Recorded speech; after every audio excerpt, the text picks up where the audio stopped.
আসসালামু আলাইকুম। আমি আজকে বাঁধাকপি আর মসুর ডাল দিয়ে একটা দুর্দান্ত স্বাদের রেসিপি বানাবো।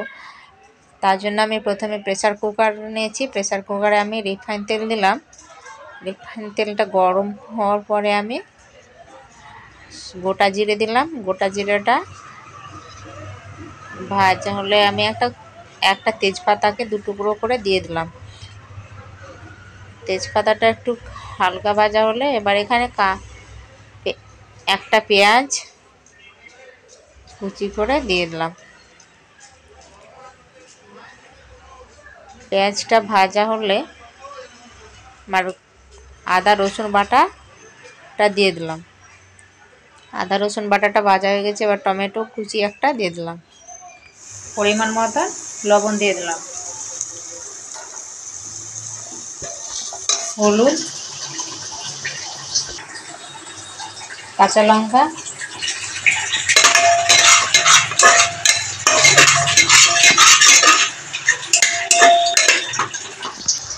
এখানে মসুরের ডালটাকে দিয়ে দিলাম। আমি ধুয়ে রেখেছিলাম। ভালো করে এটাকে নেড়ে দিলাম।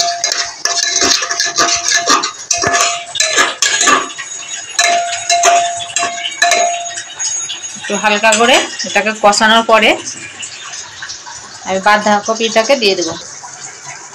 মসুর ডালটা হালকা কষানো হয়ে গেছে।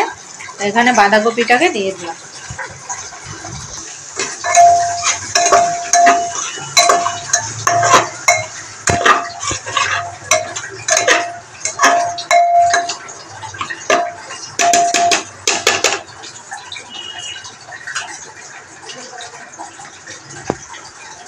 এখানে এমনি হালকা করে প্রেসার কুকারের ঢাকনাটা লাগাবো না, এমনি একটু ঢাকা দিয়ে রাখলাম। ঢাকনাটা খোলার পরে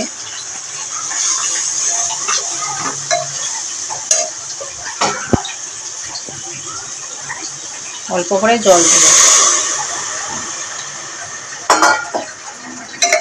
জলটা খুব বেশি দেবো না, কেন বাঁধাকপি থেকে আবার একটু জল বেরোয়, হালকা করে জল বেরোবে, তখন আবার বেশি হয়ে যাবে। তার জন্য আমি অল্প করে দিলাম।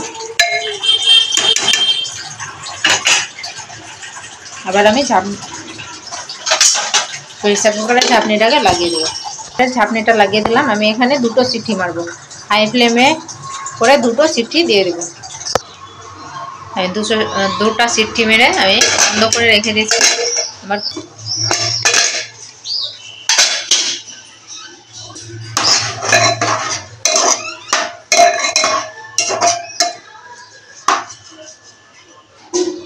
এখানে আমি ভাজা জিরের গুঁড়োটা দিয়ে দিলাম।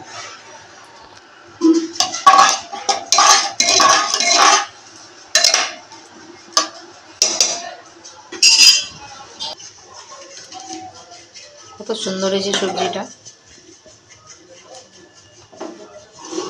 এটা রুটির সঙ্গে বা পরোটার সঙ্গে বা ভাতে দিয়ে খেতে পারে।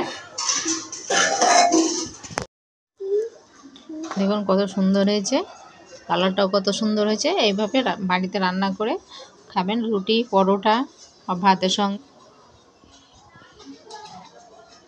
একদম পারফেক্ট।